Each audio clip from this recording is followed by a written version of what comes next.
Kevin Eby, St. Joseph County. It's not really a long story. 10 days.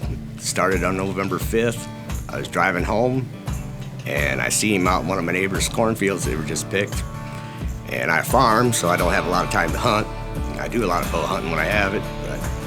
And so next Sunday, Sunday morning, I was out hunting. And about 9:30, sounded like I heard a buffalo coming through the woods. Turned around, grabbed my bow, and all I seen was horns and a couple does coming in. And by the time I got turned, he flew by me, and he stopped about 12 yards. But he stopped right behind a bunch of brush. And so I had a little hole that I could see his chest, and you say a rookie mistake or whatever, I probably shouldn't have shot, but it's a deer like this, I might never see it again.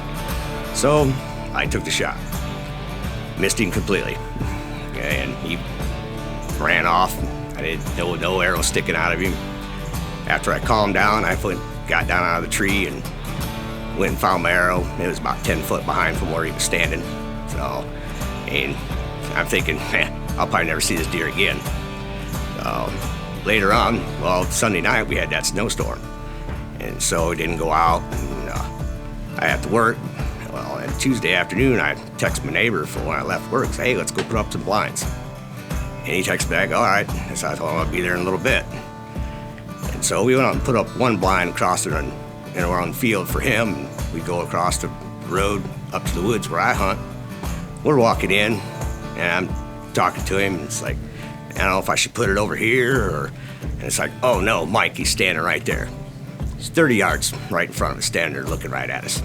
And we just kind of froze. It was crazy. I mean, here's this deer that neither one of us had seen, and within 6 days, I've seen him twice or 3 times. And so we go and put up the blind, and when we were putting up the blind, it's like, man, do I come back out here and try to bow hunt him? And Mike looks at him and goes, no, just stay out of the woods. He'll stay. It's like, man, Mike, a deer like that, I don't think he's gonna stay, but I'll listen to you, man. I'll take your advice, because I don't want to scare him off. Don't want to have that chance. But so it was a long couple days. So that was Tuesday. Then Thursday night, my girlfriend and I are sitting at the kitchen table. I looked at her and said, I'm not leaving the woods at all until I either shoot that deer or the sun goes down.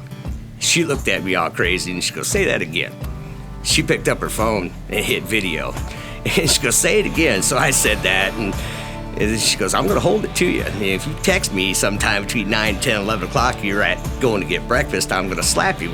I'm gonna slap you, because you said you were gonna do this. And so that morning, Friday morning, open day, I got up, made everything, sandwiches, donuts, coffee, I had it all, and had my heater. I was set. I get out, when I walk outside, I gotta drive about 15, 20 minutes to get to our farm, and when I get out there, it's moonlight. Could be a bad thing, could be a good thing, but you never know. I'm just gonna go. I get out there, and I decide I'm just gonna throw everything in my blind, because I put my blind up right underneath my tree stand. So I threw everything in there. I get up in my tree stand. Sun comes up. I seen the normal does, yearlings, a couple small bucks. Hear a few shots.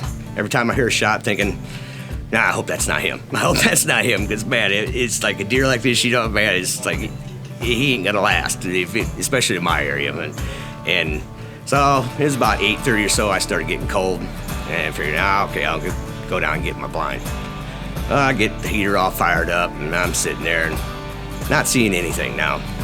It rolls around to about 10 o'clock, 10:30. So, man, I might as well start making some noise. I got my grunt call out and a doe bleat. I did that. About 5 minutes later, there's a deer moving about 125 yards away.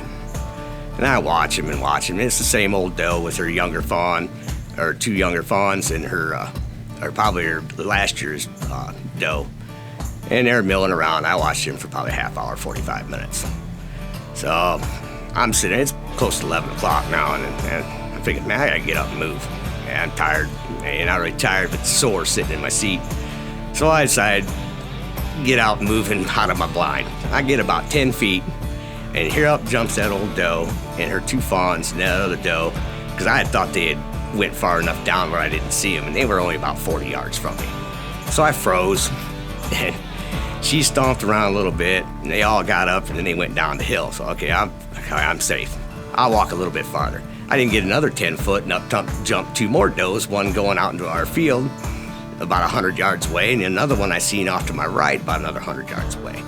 And I'm sitting there thinking to myself, why? Get back in the blind, sit down, you got everything there, you don't need to go anywhere, you don't need to do anything, just sit down.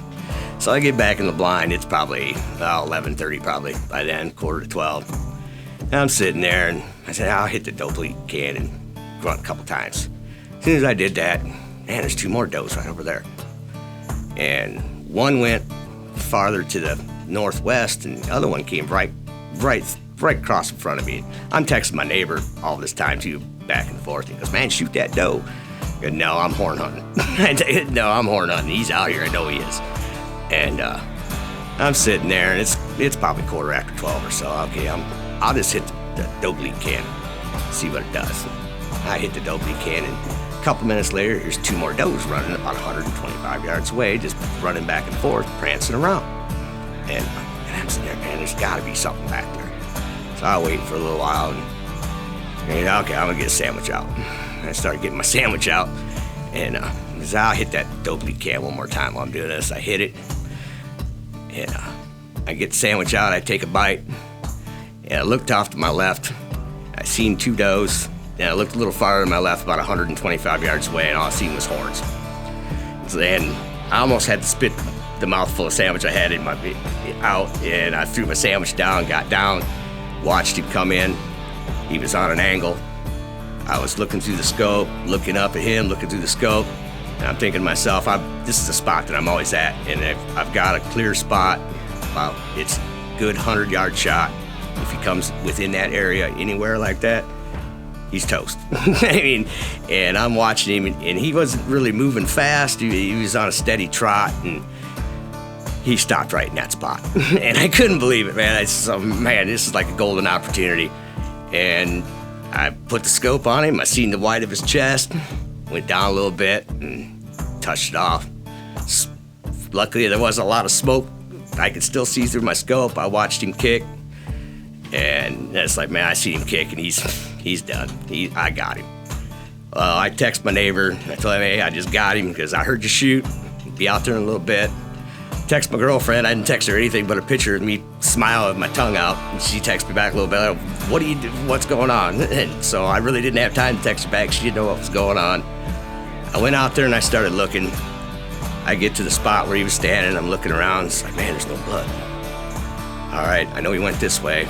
And I get to the next spot, about 10, 15 feet on his jump. Looking around, man, still no blood. There ain't no way that I missed this guy. There ain't no way. I watched him kick, man. I see too many TV shows watching him kick. He's done. And so I take another, I'm looking around, so okay, I can see another mark where he jumped up farther. I get about halfway to that mark, and there's blood spattered all over the trees, all over the ground. It's like, yeah, he's done. So I called my neighbor. I was kind of wondering where he was at, because he's got his grandson with him. And called him, and so I tried to tell him where I was at. And I decided, after I hung up with him, I decided I'll just walk out into our field so he knows where I'm at. So I walk out in the field, and I'm standing there looking around for him. And there's kind of where the woods comes out, and our field goes back in a little bit. And it's, man, I can't see nobody. And it's like, man. All of a sudden, he pops out alongside the trees. There's, hey, we don't have to go look for him. He's right down here, and you got your wall hanger. And I went up there, and there he was, man. And surprised. Thank the Lord that I got something of that quality, because this is a once in a lifetime buck. And I don't know what else to say. It's amazing. I've got a friend that got one a little bit bigger than this a year ago, and basically in the same area, the same county, and it's just, the DNR said he was 4.5 years old, and and then you think about, man, only 4.5, how big would he be at 5.5, or would he go opposite way? And it's just amazing. It's been kind of a wild ride the whole time since I got him. And I talked to a neighbor just a few weeks ago at an auction, and I showed him pictures. I didn't know if he had seen me that he got it, that I had this deer. And he goes, yeah, he's about 2 miles away. He goes, yeah, I seen him that morning. 2 miles away to the east, straight east. And see, he didn't have a shot. He's a couple hundred yards away, and it's amazing. I mean, it's just simply amazing. But it's been a good time. I like looking at him on the wall. He's something else. I'll probably never be able to beat it again, but